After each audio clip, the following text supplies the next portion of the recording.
All right, Tom. Well, we got to talk about what's happening in Minnesota. And honestly, after looking at all the reports this morning, talking to the comrades on the ground and reading up, in some ways, I'm getting 2020 vibes for sure. But it's also remarkable to think this year just started. You know, the shooting of Renee Good happened 4 days after Trump's invasion of Venezuela and his abduction of Maduro. I mean, we had hands off Venezuela protests across the country, and then this. And in some ways, you have protests that are sort of merging spur of the moment from hands off Venezuela to include anti-ICE. I mean, you can see in some ways the powder keg that is Minnesota right now, Minneapolis on the ground, is kind of a representation of the mood, of the explosive mood across the country. And we're just starting the year. I mean, what kind of year do we have ahead? You know, you bring up a question. You're mentioning about what happened in Venezuela and what's happening in Minnesota. And on a surface level, some people may say, well, what do these two things have to do with each other? But they're actually very much connected. Capitalism is a world system. You have the powerful, advanced capitalist countries, the imperialist countries like the United States, and then you have the underdeveloped countries.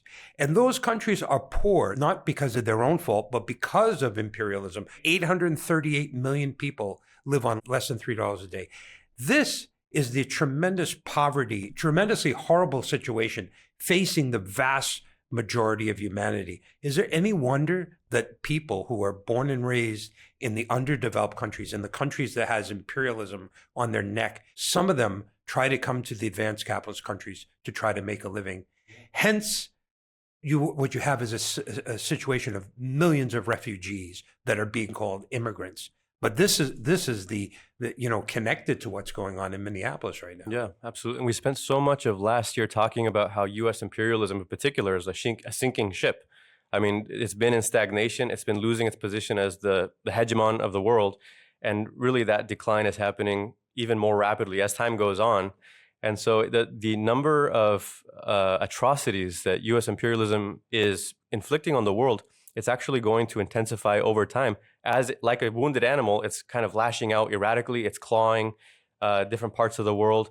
I think we're going to see more events like this. I mean, Trump is constantly talking about attacking Greenland or seizing Greenland, which could be the death knell of NATO. The European ruling class is pulling out their hair.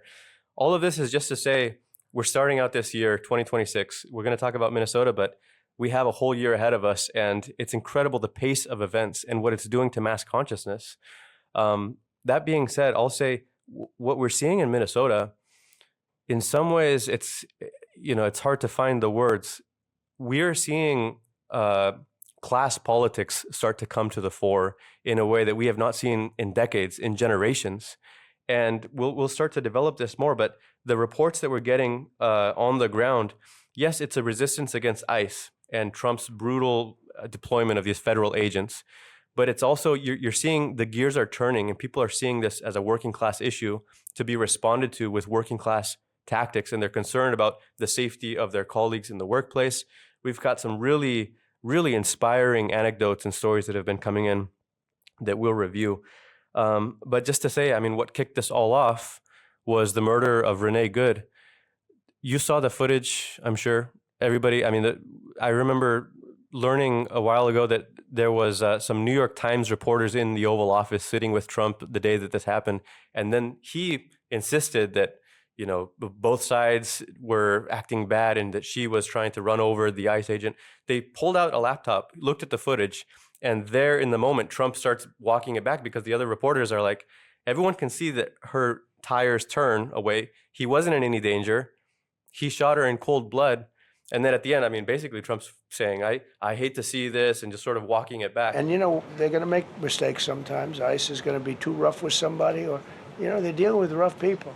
I felt horribly when I was told that the young woman who was, had the tragedy, it's a tragedy, it's a horrible thing. Everybody would say, ICE would say the same thing. The point is, the whole world can see this. You can see this footage. There's no need for any kind of a whole investigation. I mean, you've seen it from many different angles. There's no question about what happened. This ICE agent killed a mother of 37 years old. She was a U.S. citizen, not that it makes any difference. but she was just observing some, basically a protest and the ICE agents coming into her neighborhood. This was right near her home. And because the ICE agent thought she was going to get away, he decided to take her life instead. So this is basically one of the big things that have transformed this movement and Minnesota into a real flashpoint. I mean, you can imagine the outrage that people feel.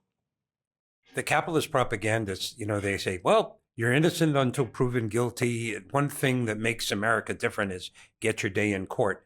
But what you saw in, I don't know how many films they had because they had different angles. What you saw was an extrajudicial killing.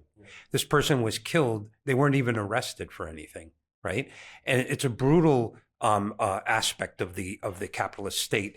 And the thing is, of course, we know the capitalist state kills people before they're arrested all the time, but very rarely do we get the film coverage of this, right? And I think it really exposes the government and what it's doing. Recently, the New York Times spoke to the chief of police in Minneapolis, who is actually, there's an audio on the podcast episode about this. The guy has a Newark accent. You can hear that he's from around here. But he's over there. He moved into Minneapolis after 2020. Basically, his job is to damage control, to clean up the mess, and to try and restore some semblance of legitimacy for a police department that's one of the most hated in the country. And so he's talking about trying to, repair relations between protesters and the police force. Well, they asked him, what did you think when you first heard that there was a shooting? And when you found out that it was true, that there was a shooting involving an ICE agent, what was your first thought? I just thought, fuck, this is it. This is the potential here for 2020 all over again. I mean, you can see that the authorities, they see that we are inches away from repeating the type of scenario that we saw in 2020 around George Floyd. And it's no surprise that Trump is also talking about using the Insurrection Act. He was threatening and blustering to use that. Then he kind of backs off and he says, I don't think it'll be necessary. I'm sure he's getting advice from people around him that are telling him, if you use that, that's your last card. And of course, Trump is the type of president who's eager to use that card at every turn.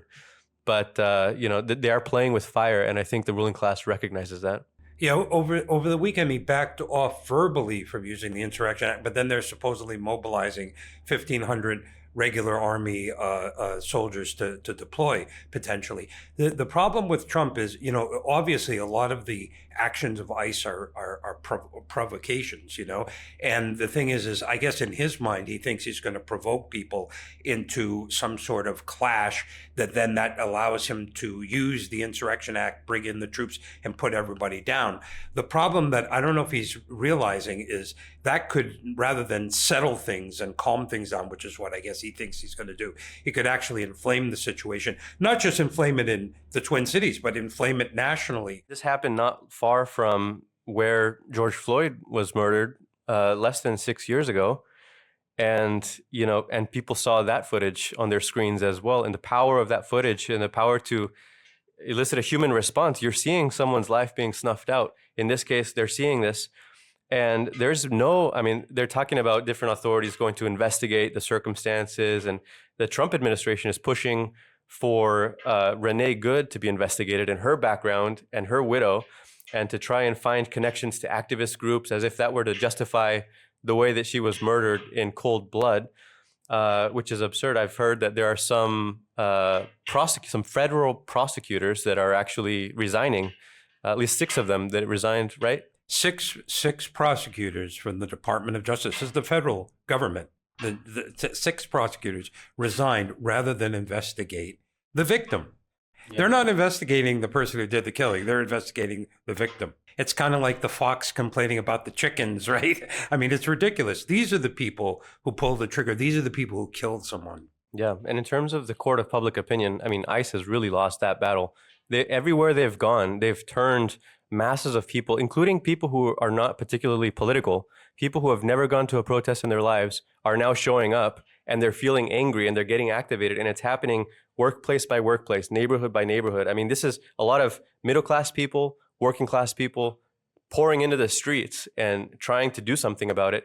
And when you have the violence escalate from this sort of general intimidation to taking someone's life, all it does is it redoubles the frustration, the anger, the hatred that people feel. and the motivation that they have to get active, which is exactly what's been happening. Hey, I live in a fucking cushy house in the suburbs, 45 minutes from here, but I was sitting at home every day pissed off looking at social media, and I went to see the Renee Good thing, and I felt moved to come and fucking be part of this. This is nuts. Have you ever gone out to these sort of things before? Never. I've never protested in my life. My daughter was part of it. We keep going down to Whipple every night now. There's an article in the New York Times that came out last week that's talking about the way that protesters, this started, the big confrontation was LA, right? And then from LA, then last summer, the flashpoint becomes Chicago.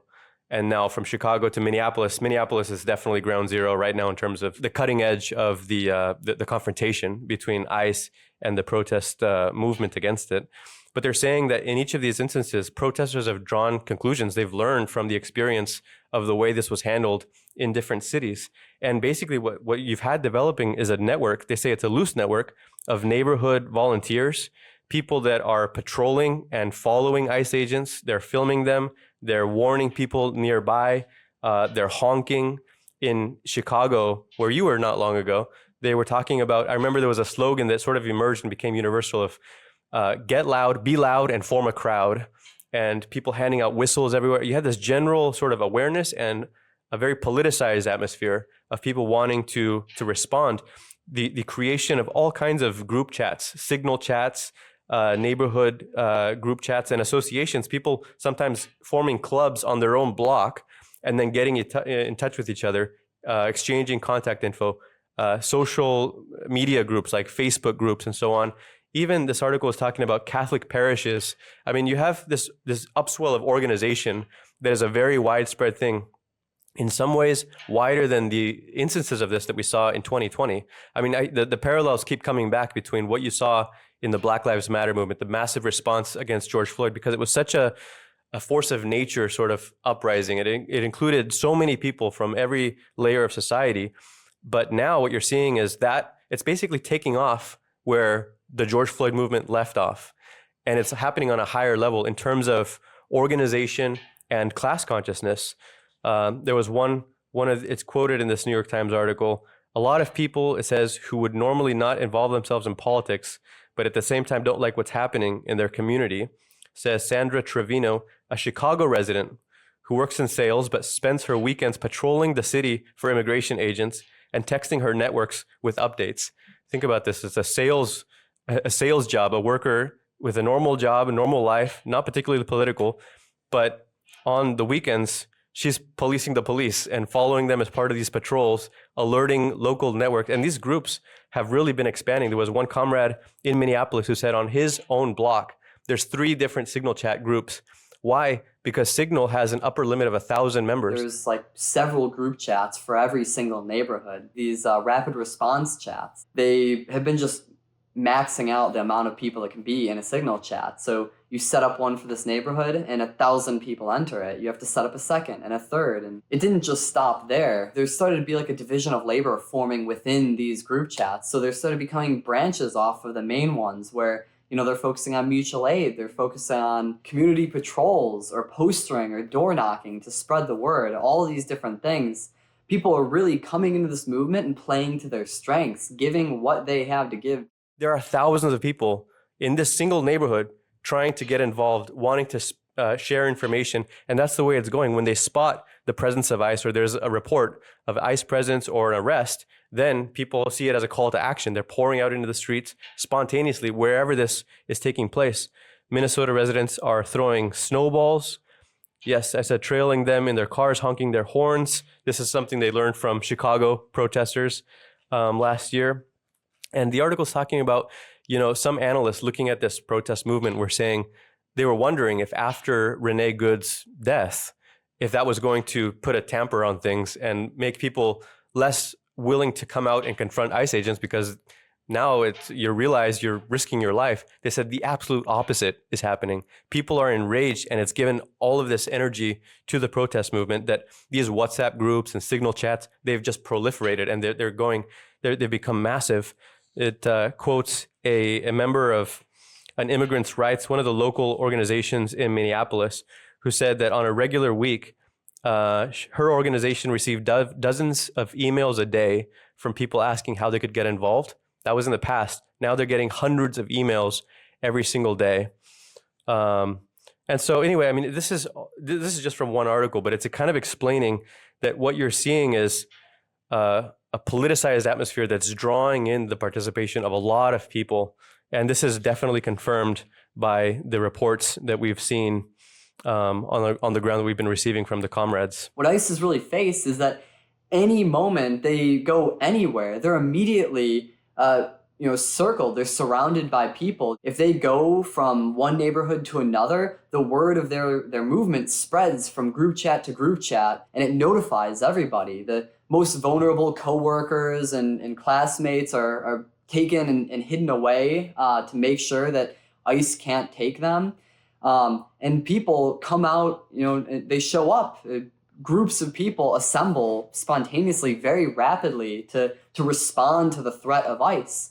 If people see suspicious cars moving around a neighborhood, maybe tinted windows, Ford Escapes, things like this, they immediately shoot the license plate into these group chats, and people have taken it upon themselves to build out databases and figure out what plates belong to ICE and note them down and then report back. So you can basically confirm that this is a sighting of ICE. All sorts of different creative ways people are responding to this threat. ICE really is facing serious resistance, but it's only just the beginning. Isn't it ironic? First of all, politicization of the population is not caused by outside agitators, right? In fact, Trump is always creating some fictitious Antifa movement or whatever that's instigating everything. It's not. Actually, it's capitalism itself, and it's Trump's policies itself, which is politicizing people. And what and Marx always explained that the working class learns through successive approximations, right? And what we're saying is that as movements come and movements go, people learn from that. They draw conclusions. Movements in one area learn from prior movements in other areas. People start putting that thing together. And they understand also that if they come together, that's where the power of the population can really be shown, because there's a lot more people, there are a lot more workers than there are ICE agents, right? For sure. And also, by the way, that fear of that resistance to being held accountable is very clear in the way that ICE operates. Because have you ever seen? I can't think of an example in American history where the state apparatus. I'm not talking about groups like the Ku Klux Klan, but I'm about the state apparatus itself, where the police agents are covering and masking themselves, and they don't even wear uniforms in some cases. You don't know who they are, where they come from. I can't think of a historical example where that's occurred before, at least in the last 100 years in the United States. But it's the attempt by the government to not be held accountable. Right. Yeah, and that's precisely what is getting this kind of an angry response from people who normally they're not political. That's the thing that I find so interesting, is that we're not talking about activists, despite Trump's claims that these are all professional agitators. And I wish we had a lot more professional agitators, by the way, being able to participate and give some organization and some structure and some coherence to this protest movement, which we'll talk about.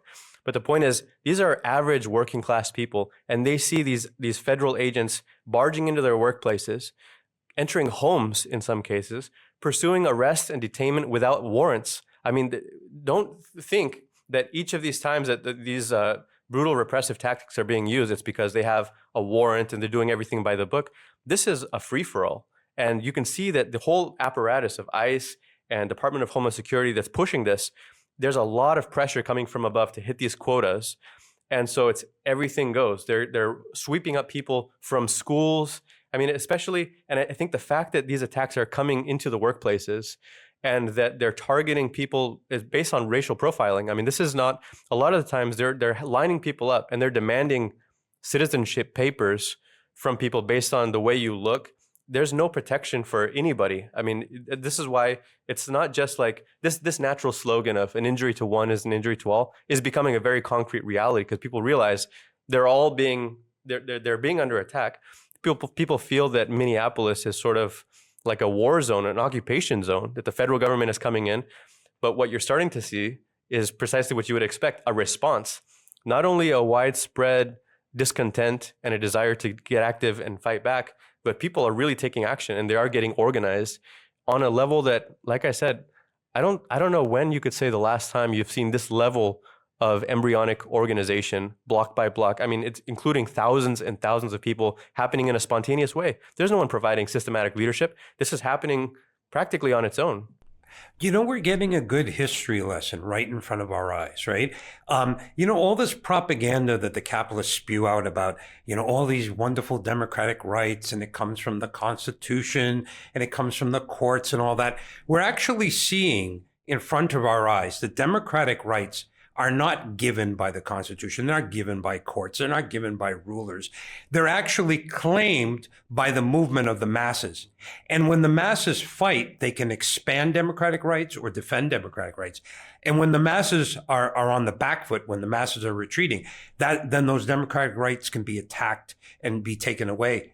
Right? And in the history of the whole United States, all the rights that people, they were never given on a platter. They were fought for. And that's what we're going to have to do. The attack on democratic rights is coming from the government. That's where it's coming. It's from the government, from the courts, right? And it's the masses of people, in fact, the working class, which is going to have to fight to defend and expand these democratic rights. Yeah, and that's a conclusion that people are drawing based on their direct experience, because they're seeing this is free game. This is the way that these federal agencies are operating. Nobody's controlling them. Forget about trying to get it caught up in the courts or having some kind of lawsuit that's going to curb their actions. They're above the law. They're supposedly law enforcement. So what happens when it's law enforcement directly that's coming in and terrorizing these working class areas? Well, that's exactly what's happening, and people are responding. I just want to get into some of these examples of the reports that we've been receiving. I mean, we sat down and we were discussing them this morning, and it's like, I mean, it's incredible. Let me just begin with one that I found very interesting. This is from comrades these are all from Minneapolis, by the way. Comrades who attended a community meeting at an elementary school, and this was called by a Whittier Alliance Neighborhood Association. As soon as I got out of my car, I saw from all around me people just flooding in from basically every city block, going right towards the school. By the time the school meeting started, it was completely packed. It was, shoulder to shoulder, standing room only.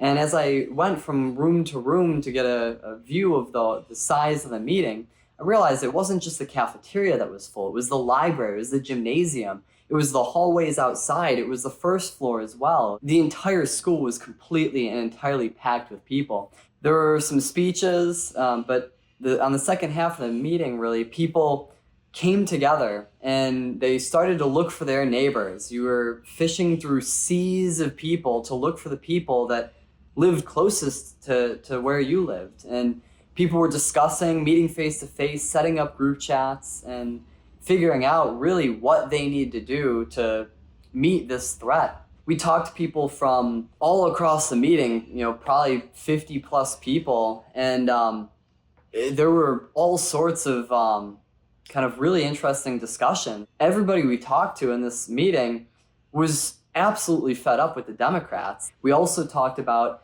the need to make these meetings regular and make them a discussion place for all of the neighborhood committees to basically elevate the entire struggle along the lines that work best. We talked about the forming of a leadership for this movement, and really it was nothing but the highest enthusiasm for everything that we talked about in this meeting.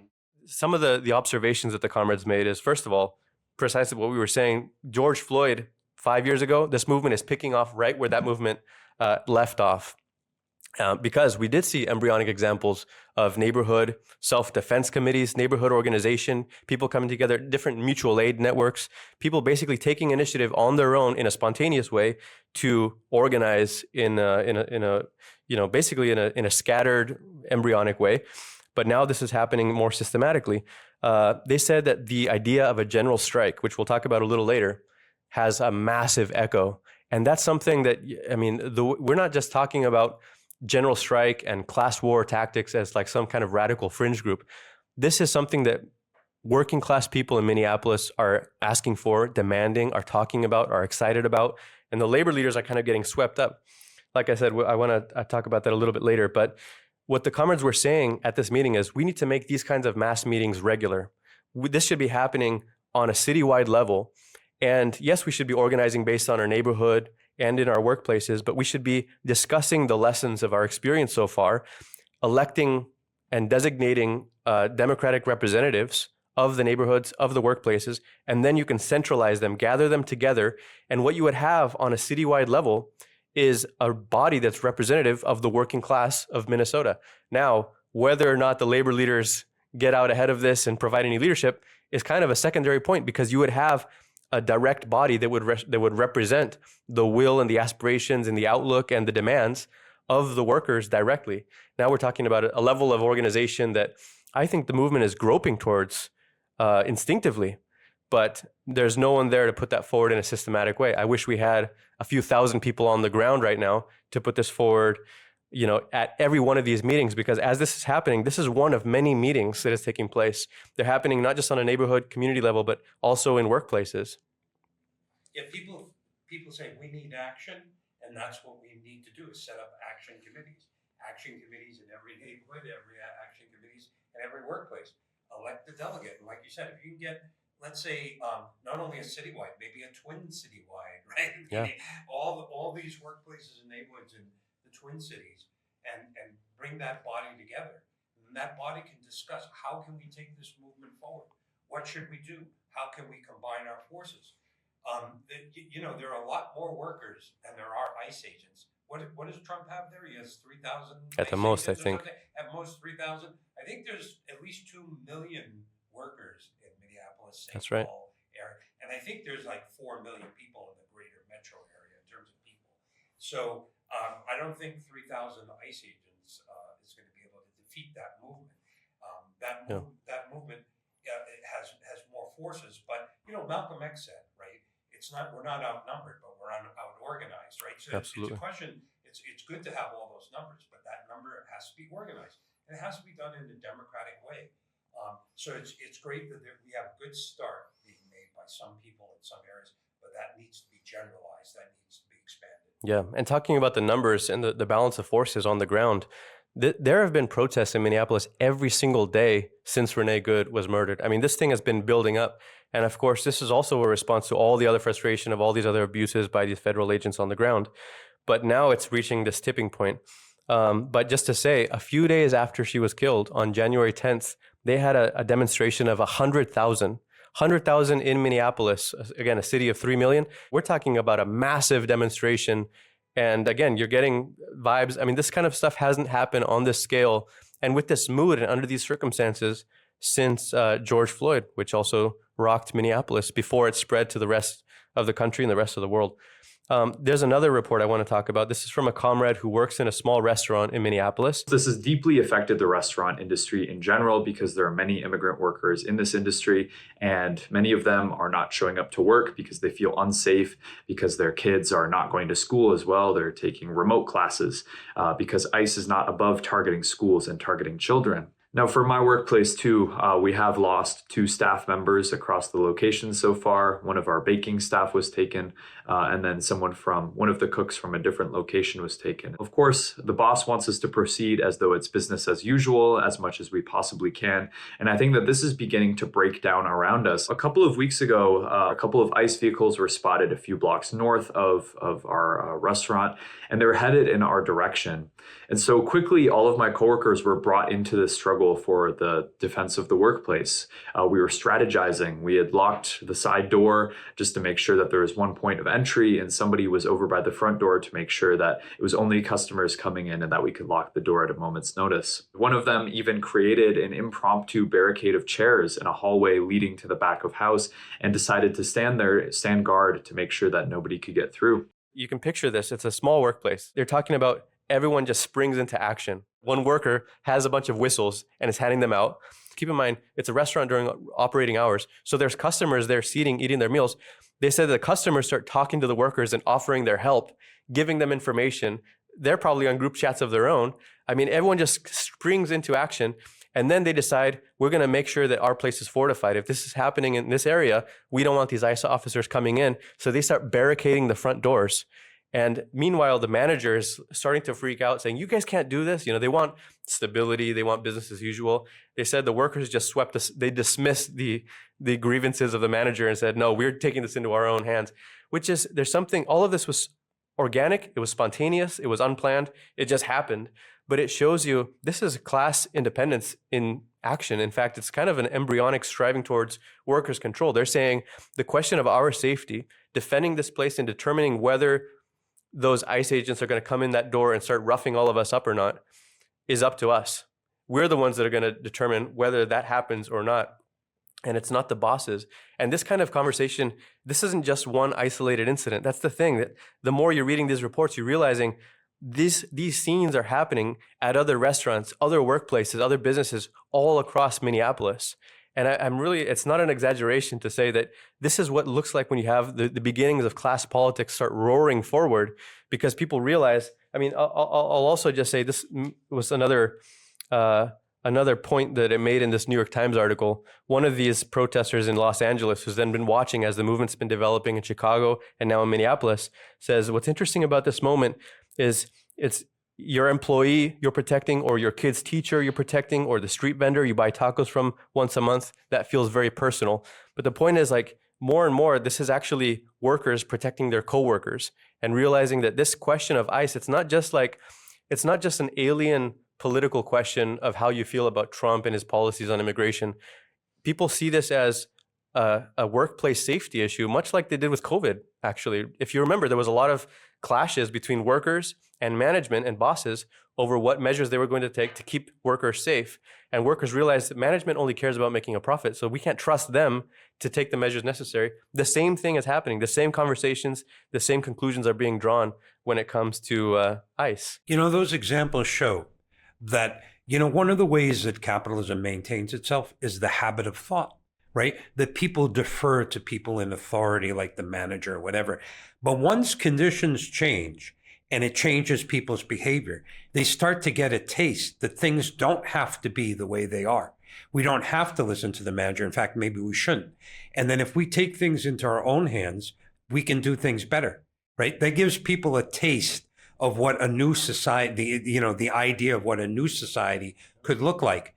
Of course, this is exactly why I think a lot of prudent people in the ruling class don't like Trump, because he's created so much upheaval and is creating such a lack of stability in society that workers are forced to do things that they wouldn't think of doing before, and not because he wants them to do it. It's in spite of what he wants them to do, but see how that can turn everything upside down, and see the dangers that are posed towards capitalism for the future. Yeah, the ruling class, what they want above all is stability, because they want to make profits. They want their exploitation to continue apace. They don't want disruptions like this, and they certainly don't want civil unrest and upheaval. Well, that's kind of what they're getting. And that's the interesting thing, is that there was an editorial published by sort of the business mouthpiece of the ruling class in Minneapolis, which, by the way, for those who don't know, there's a lot of Fortune 500 businesses that have their headquarters there. Target is one of them. Delta is on the ground in Minneapolis. I think others are headquartered there. And the Star Tribune published this piece saying, Trump is going too far, and this is disrupting business, and this is not good, and we'd rather have ICE out of here, and let's do this. Let's have a calm way to proceed. And a lot of what's happening is right now you have activist groups that are sort of community-based groups that have been involved, getting swept up in this, that are calling on corporations, including these Fortune 500 businesses, to get on board with the movement. And they're basically appealing to these bosses to say, would you sign up voluntarily to become what they call a Fourth Amendment business? Like, we need the bosses to help defend our constitutional rights against undue searches and seizures from these federal agencies. And so they're appealing to Target, and they're appealing to Home Depot and Delta, and saying, you guys are representatives of the Minneapolis and Minnesota community, and we need you to take a firm stand against this. In some ways, this is a very naive policy, and in some ways, it's 180 degrees opposite of what we are advocating, which is class-independent outlook that says the only thing workers can really rely on is their own numbers, their own forces, their own organization, their own interests. Workers shouldn't be appealing to the bosses. They shouldn't be looking at the issue the way the bosses do. They shouldn't be trying to use the political vehicles of the bosses. And they should recognize that the laws are also set up in a way that favor the bosses, because the bosses have created those laws over the history of their experience ruling society. So this all comes back to a very common theme on our podcast, the theme of class independence.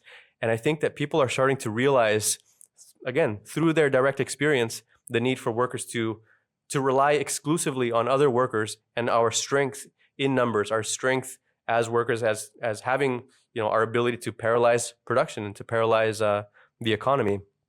Can you imagine, by the way, the civil rights movement, if they had relied on the corporations to try to change it? The corporations allowed all that segregation in the South, right? It was ordinary working people that said, no, I'm not going to move to the back of the bus. I'm not going to get off this seat at this lunch counter. That's what it took. People being willing to break the law in some cases. That's what had to happen to bring down that rotten system, right?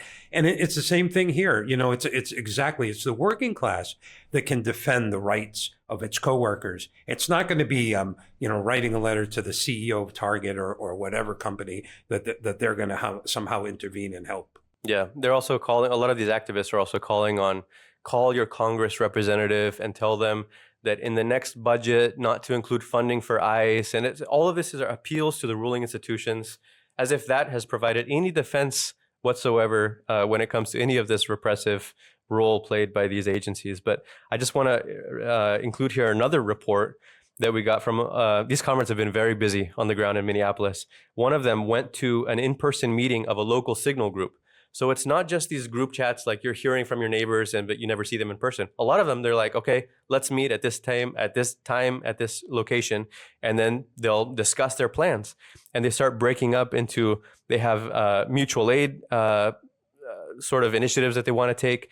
And they're talking about others, patrols, what they call dispatch, people communicating and coordinating based on the movements of ICE and keeping each other abreast of the movements of these different forces. There's one session that was for business outreach. Again, there's no large organization that's providing the impulse for this. This is just people trying to figure out their way to organize.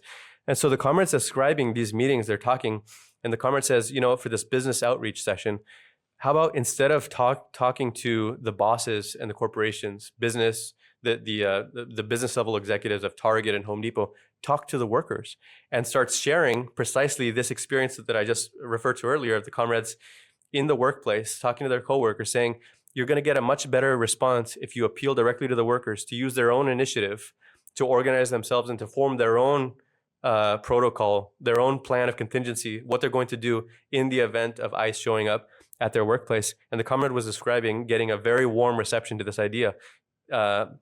This comrade, Jason, he said, looking around the room, people were smiling and saying, yes. He said that there was actually a response. People were like, oh, yeah, that's what we should be doing. So I think basically it's being able to provide that analysis, that perspective, the class perspective. The situation is screaming out for a class perspective, for a consistent class policy. I mean, it's this because this is all an attack on a layer of the working class, and people see it as that. So, how do you respond with, it's like everyone's just, we need a class struggle response. We need class struggle methods, class organization. Where do we get it from? Well, we're here to provide that. Obviously, we want to provide it on a much bigger scale than what we're capable of right now. But it shows you that the soil is fertile for our ideas and for our the messages the comrades are transmitting. It's getting a great echo. I think a lot of people, they're not only going to learn about what their capabilities are, what they can do collectively and the power of the working class. I think also as part of these discussions, they can clarify the real issues at hand and combat that horrible propaganda, which has been unanswered for a long time. This idea that somehow all this impoverishment, all these problems in this country, higher home costs, lower wages, worse working conditions, somehow this is being blamed on immigrants, right? That was Trump's whole thing. Well, that's not true. That was never true. None of that is true. But I'll give you another fact on that. That last year, 2025, it's the first year in 50 years in the United States, you had a net migration. That means more people left the country than came into the country. So according to Trump's theory, everything should be getting better, right? Because the immigrants are the ones that are causing the problems. So you got more people leaving than coming in. So everything should be really very good. But in fact, look at what the polls show. People are very angry about the economic conditions they're facing. And it looks like the economy might even be going into a slowdown. In fact, maybe the unemployment rate is probably higher than what it is reported to. And part of that is because they've kicked out so many people. So that kind of like makes the unemployment figures look a little lower than they actually should be. But I mean, part of these discussions will be very educational. People will really learn about not only the real sources of their problems, which we believe is capitalism, but also about how the working class collectively organized can transform things. Yeah. If you look at what's happening to mass consciousness right now, the economic concerns are weighing down on people. And this is nothing new. Think about where mass consciousness was at the time of the last presidential election. Everyone was upset about the economy, the state of the economy, finding a job, getting through the end of the month, inflation, the cost of living, all of this stuff has been brewing. And of course, it hasn't found any resolution whatsoever. People are really disappointed, particularly that layer of workers who voted for Trump, hoping that he was going to come through and change, saying, oh, Biden wrecked the economy, I'm going to get it back on track. Well, it's certainly not happening. There was a YouGov poll that came out, I believe, a week ago, and it was asking people's top issues that they're looking at.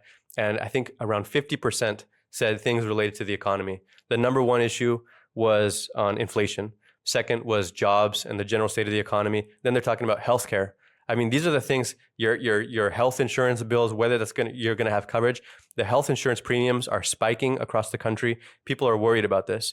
And then after that, you have immigration. And it's just like 8% of respondents that say that immigration is the biggest concern. And I'll even say those 8%, that's not like the rump of the fascist, hardline racist. That's not what that's about. A lot of those people are also just desperate workers who see the economic problems through this distorted prism of this demagogy. And they're saying, if we didn't have so many immigrant workers, we would have better jobs and better resources and this kind of thing.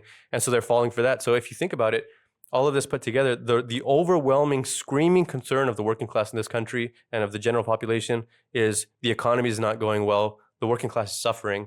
And so Trump's desperately trying to distract that. You have also the Epstein things. You have one chaotic foreign policy adventure after another. But you can see the way people are thinking, they're not getting distracted by that. I mean, for the most part, it's very clear class politics are coming towards the fore. There's been some polls that have come out recently about the situation in Minneapolis. And one of the polls said a majority of the people agree that it was unjustified to shoot and kill Renee Good.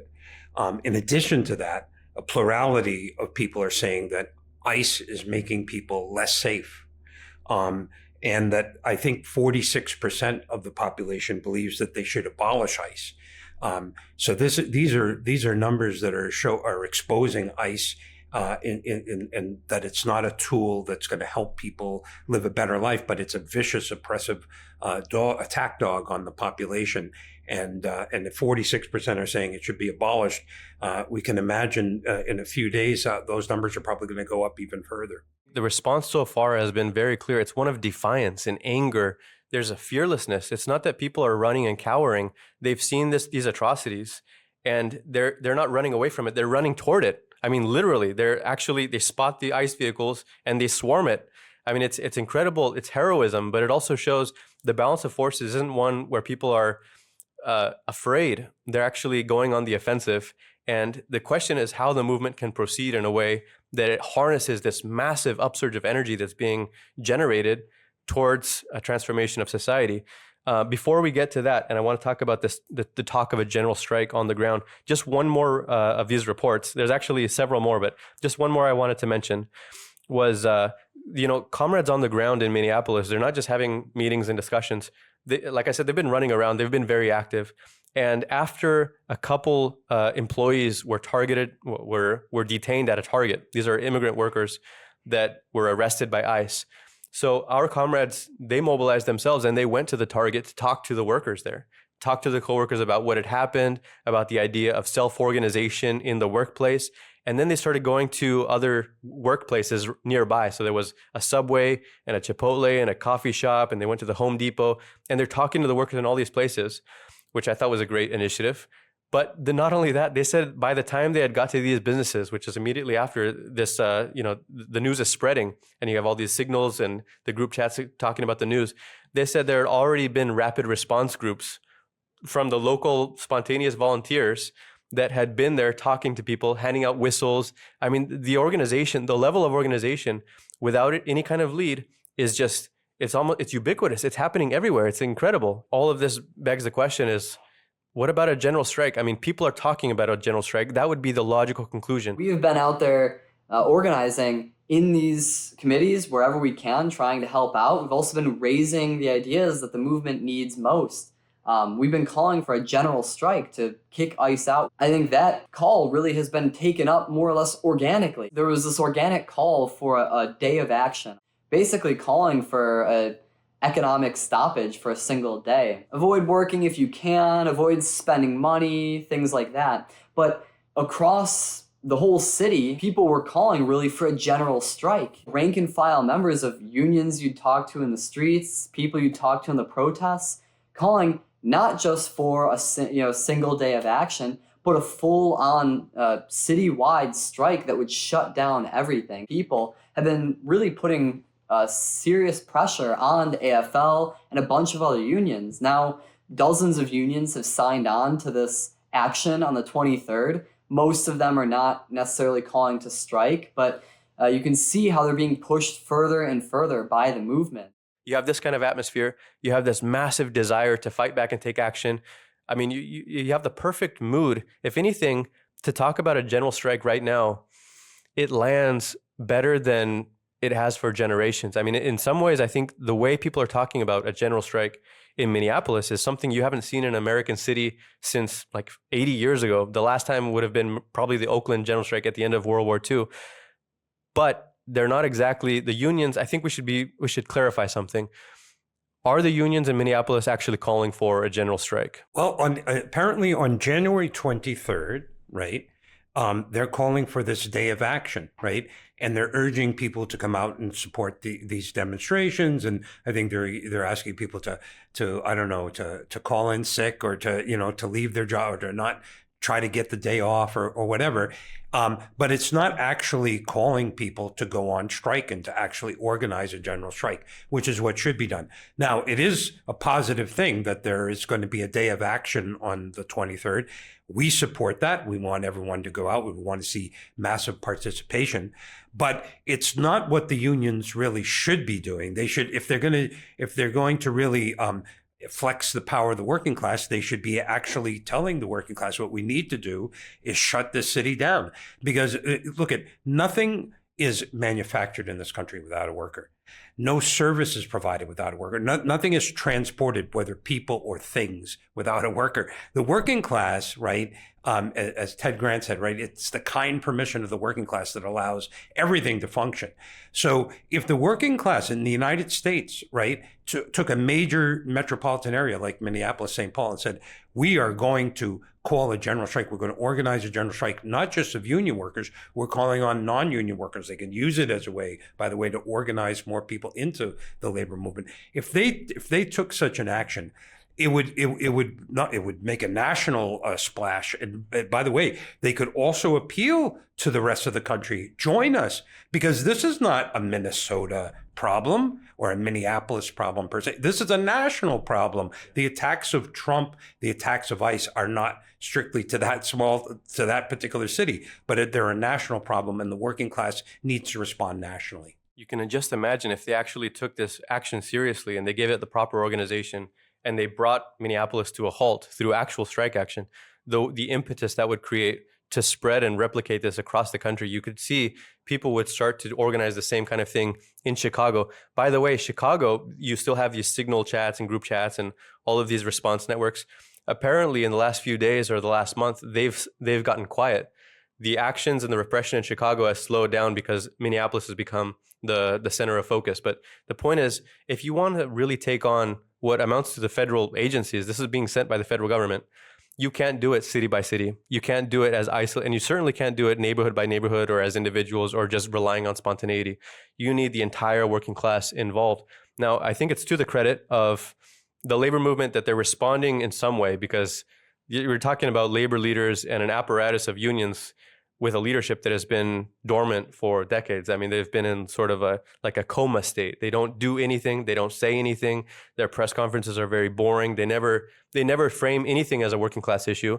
Now, from below, it's being framed directly as a working class issue. And I think they're realizing we need to respond to this. And so the pressure has gotten to the point where they're backing this call for this day of action. I thought it was interesting that almost every regional federation of labor in the state of Minnesota has backed this. It's on board the statewide AFL-CIO, along with St. Paul Regional Labor Federation, what they call the West Area Labor Council, the Northeast Area Labor Council, the East Central Labor Council, probably responding to the fact that the mood is the same among all of the rank and file in each of these unions around the area. Now, if they were to take it seriously, the reason we're saying it's technically not a general strike, although a lot of people, I think in a hopeful way, are characterizing it as a general strike because that's what they want. I mean, sometimes people read into things the thing that they wish that was coming, but in the actual press release, which we have right here from the labor leaders, they don't use the word strike. They certainly don't say a general strike. It's talking about a day of action and what amounts to basically a sick out. And part of the distinction is if these workers call in sick, and then they're kind of at the mercy of their employers who could penalize them. They could face retribution. I mean, it's basically you're saying as individuals participate in this collective action, but you're using the language of collective action, but they're not actually organizing workers as workers to defy their bosses and to say, we're going to bring this to a halt. They're just hoping and they actually call for people to go back, spend their time with their loved ones. It's just like everyone go home. It's put in very moralistic terms. The day of action is actually being called a day of truth and freedom. There's a one organizing website on here, Why Truth and Freedom. A free and democratic people depend upon our leaders being rooted in the truth. Repression depends on lies. Freedom depends on a shared truth. I mean, we have very vague, wishy-washy language. What I wish we were focusing on is general strike and how do we actually bring Minneapolis to a halt, Leading up to the day of action on Friday, I've been discussing this with the back of house and with the front of house and all my coworkers. And I think that we're approaching a point where, we're all on board with participating in this day of unity and solidarity against ICE, demonstrating that we have the power to shut the city down in protest of ICE terrorizing immigrant families and in general, just families of the working class. But of course, the one voice of dissent at this point is the owner. It's the boss. And he wants us to proceed as though it's business as usual. We're approaching a point where we are drawing the conclusion that we have the power to shut down the workplace if we want to. If all of the staff is on board, then we will not be working on Friday. Even though it's going to be very cold, there should be thousands of people demonstrating in downtown Minneapolis on Friday. There's two regional labor bodies in the Twin Cities. There's the Minneapolis Regional Labor Federation and the St. Paul Regional Labor Federation. If you add them together, that's more than 275 affiliated locals and more than 130,000 members. That's a great start right there. That's a great start. And I'm sure a lot of those workers, like powerful positions like transport, some manufacturing, and when I say transport, people and freight, right? Airlines, hospitals, right? There's construction. There's a lot of potential power there that the unions could flex. But we were talking earlier about this idea of action committees. Imagine all the action committees start getting formed in all the workplaces and neighborhoods, and they elect delegates, and they want to have a meeting that would be for the Twin Cities. I would ask the Minneapolis Regional Labor Federation, ask the St. Paul, can you provide us a place to meet, right? And we want to work with you. Those action committees, those delegates should ask to work with these people to organize a proper general strike to really put an end to what's going on in the Twin Cities by ICE. And I would assume being publicly called out by those action committees, I assume the labor leaders would have to respond. But if they didn't, right, I'm sure that these action committees, by the way, the action committee should also seek elected representatives from the Native American communities in that area who are being attacked, right? And if they can't get a meeting space in one of these union headquarters, they can find another school or another building and have all these meetings. And what will end up happening is if the labor leaders don't step up and start organizing something, these bodies could then organize something. But nothing can really stop the working class once it gets going. The thing is that, the reason why these things are so protracted is the working class needs leadership. And unfortunately, the labor leaders have not been up to the task for decades in this country. Yeah, you can just imagine the pressure that it would exert on those labor leaders if they saw basically this organization happening spontaneously and then begin to centralize and say, this is the will, this body is reflecting the will of the working class of this entire region. I mean, in effect, this brings us back to 1934. Remember, the Teamster strike was successful precisely because it developed and expanded from a particular strike in the coal yards into a general strike that brought in the working class of the entire city and paralyzed it. And they used centralized tactics, but how did it begin? With a strike committee, right? Basically, the thing that you're laying out was the way that strike succeeded. And so what we're saying is these traditions of the class struggle need desperately to be brought back. And it's the only way to succeed. We can't, pretend like we're just wading blind into this new period, like we've never faced these kinds of questions. These logistics have been worked out before. And if you take it seriously because you understand the conflict between the workers and the bosses, then certain things flow from that. And you have to proceed with class struggle methods. And that's what we're laying out. So yes, mass meetings, you would have workplace committees, you would have strike committees that have a link with delegates that are elected, but also, the units that are assembled in every single workplace. And then that would be a channel for communication. You would be able to explain what goes into a general strike. What is the plan of action? Where are we setting up the pickets? What do we do if the picket line is attacked? What do we do if scabs attempt to come in? What do we do if law enforcement tries to come and arrest some of us? All of these things need to be thought through. You don't just, recklessly call for a mass action and people are risking legal repercussions without thinking through what needs to be in place. But this is why we're saying you need resources behind this. This isn't something that a small group of activists on the sidelines can initiate. It's the job of the labor leaders to lead. And we haven't seen them lead for decades, for generations. But history is knocking at their door. They're saying it's time for you guys to wake up and to step into this conflict. And I think it's incredible that organically it's coming forward as a working class issue, as a working class conflict. It's not that we, the Marxists, are trying to intervene in a way and create a working class issue out of something that people don't see as one. I think very, directly from people's experience, they can see this is about how do workers defend their workplaces against this threat that has come in to their communities. In 1934, by the way, when they shut down the city, no trucks were allowed to move in that city unless they had a signed ordinance from the strike committee, right? And these strike committees are very democratic because everyone who gets elected to that has to go back to the people who elected them, and they have to discuss what's going on.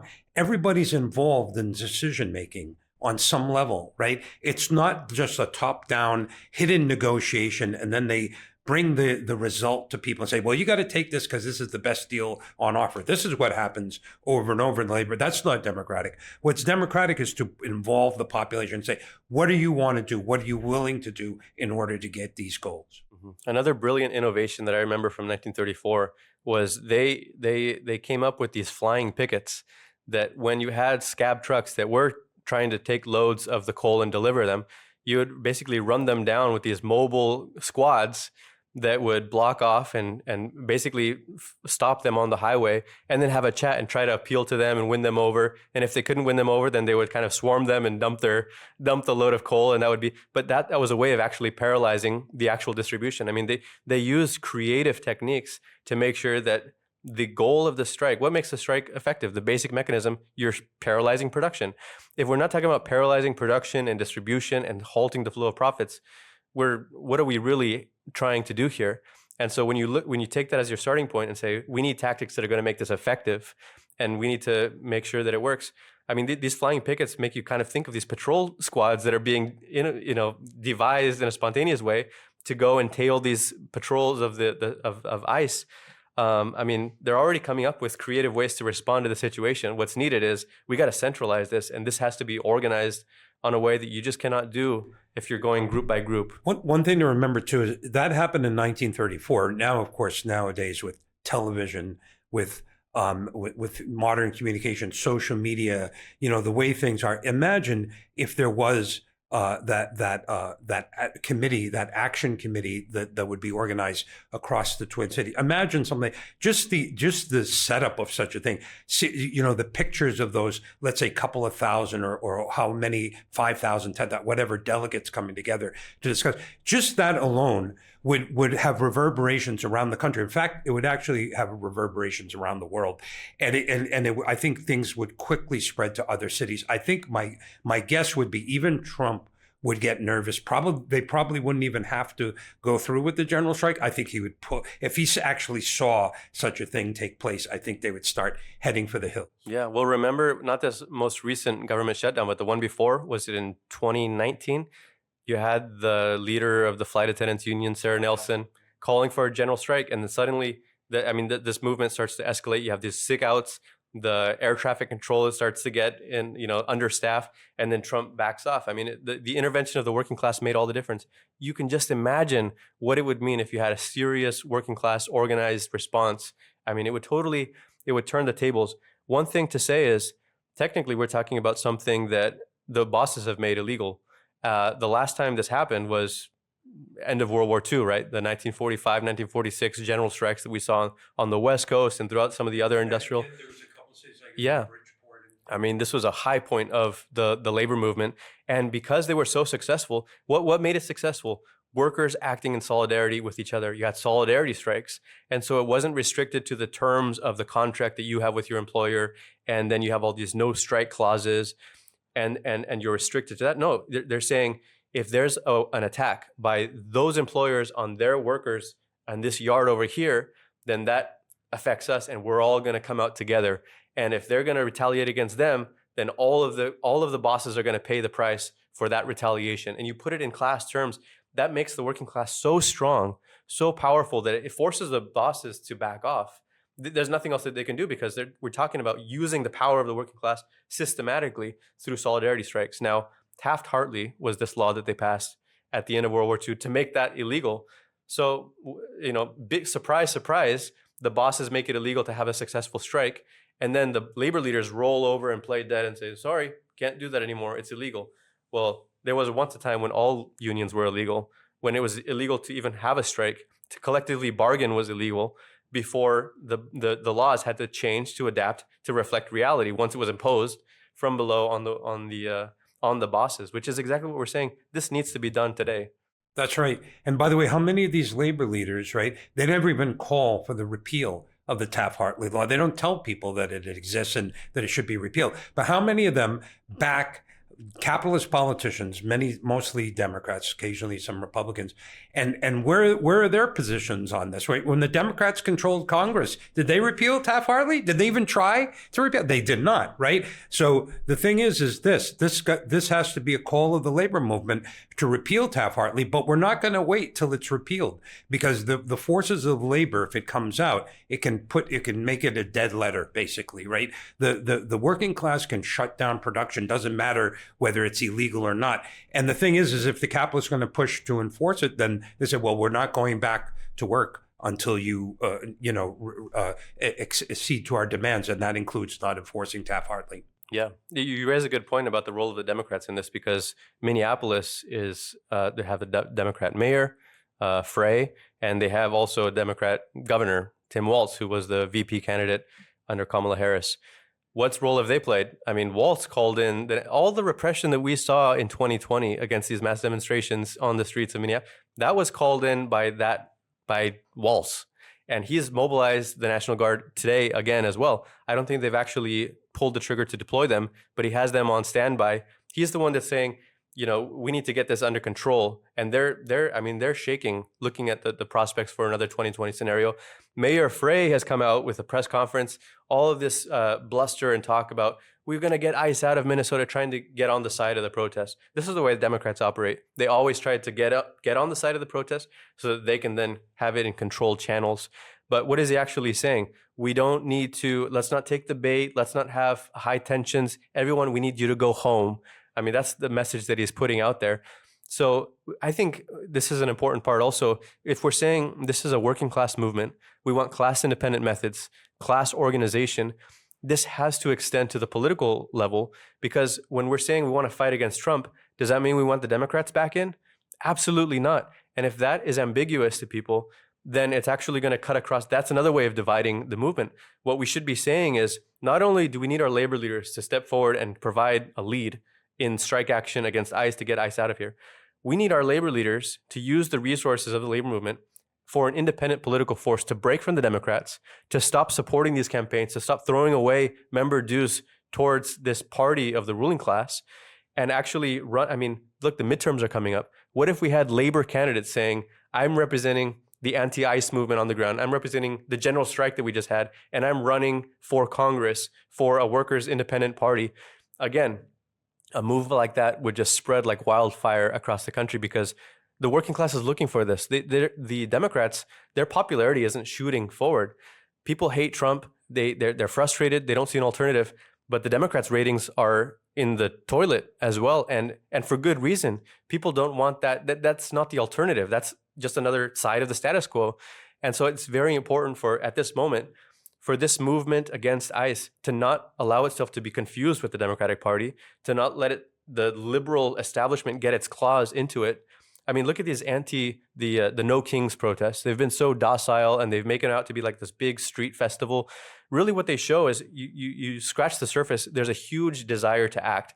I mean, they got Chicago, 250,000 people out on the streets, in part because of the mood against ICE. People have this will to take action, to resist, and then they just treat it like this big, they put bounce houses and speakers with music, and there's no political content whatsoever. The Democrats, meanwhile, are rubbing their hands together, hoping they can profit from this. We should cleave through this and say, this needs a political expression that's independent of both ruling class parties. This is the time for that. And by the way, in Minneapolis, for those listeners who aren't in Minneapolis, or in Minnesota, I should say, Minnesota, the Democratic Party is called the Democratic Farmer Labor Party.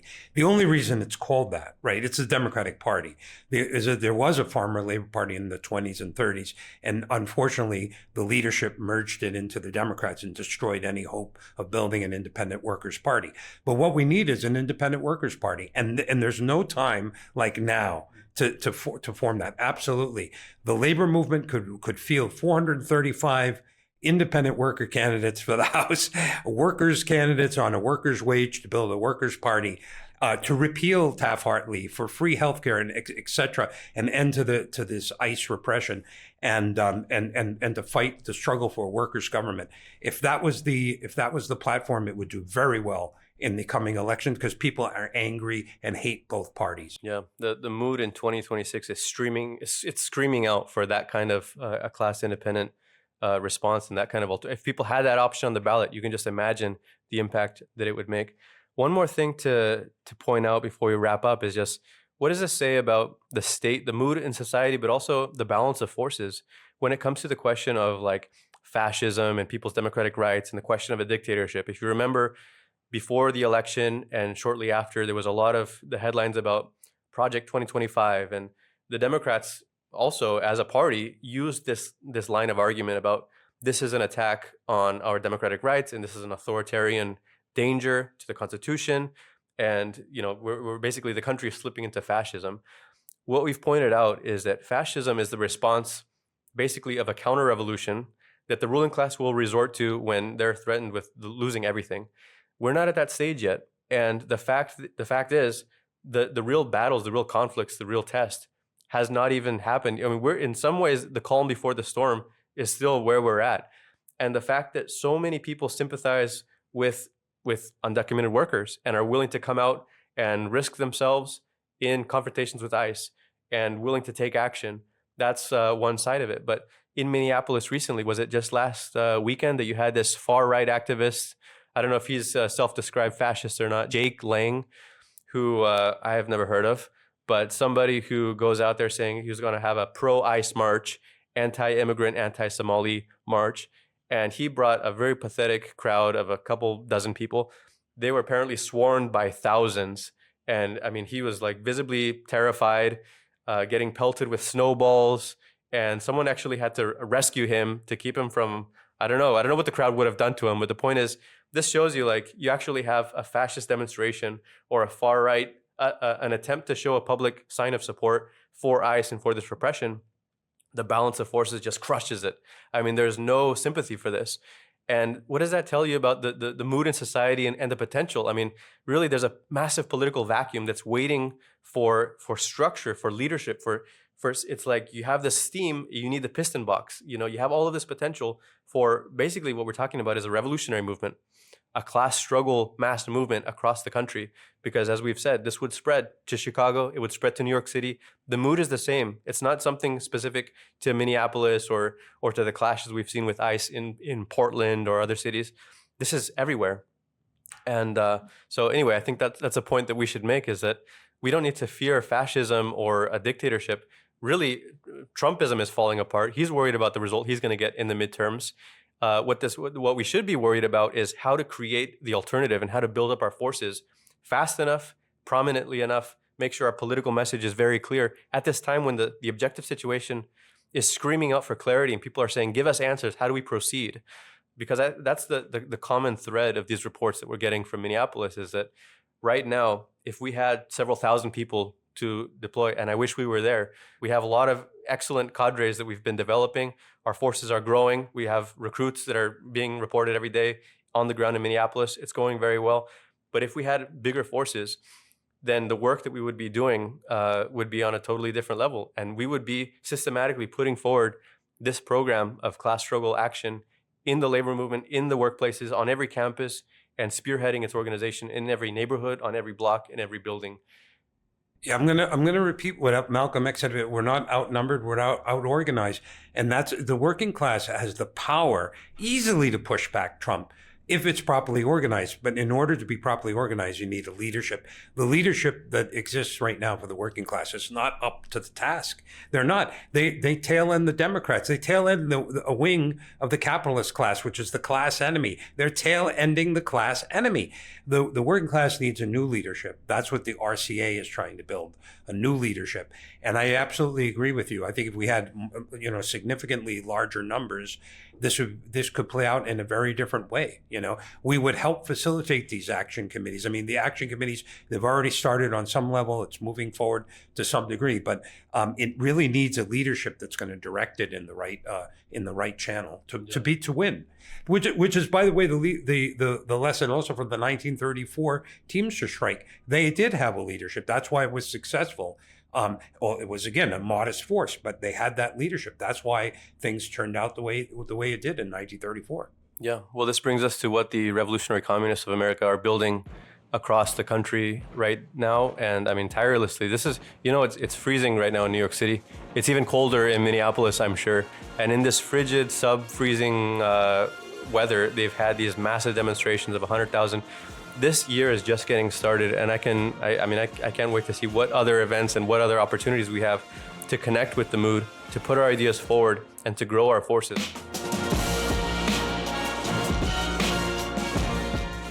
Communists of America is a podcast produced by our party, the Revolutionary Communists of America. If you agree with what was said in this podcast and you want to get organized, go to communistusa.org/join.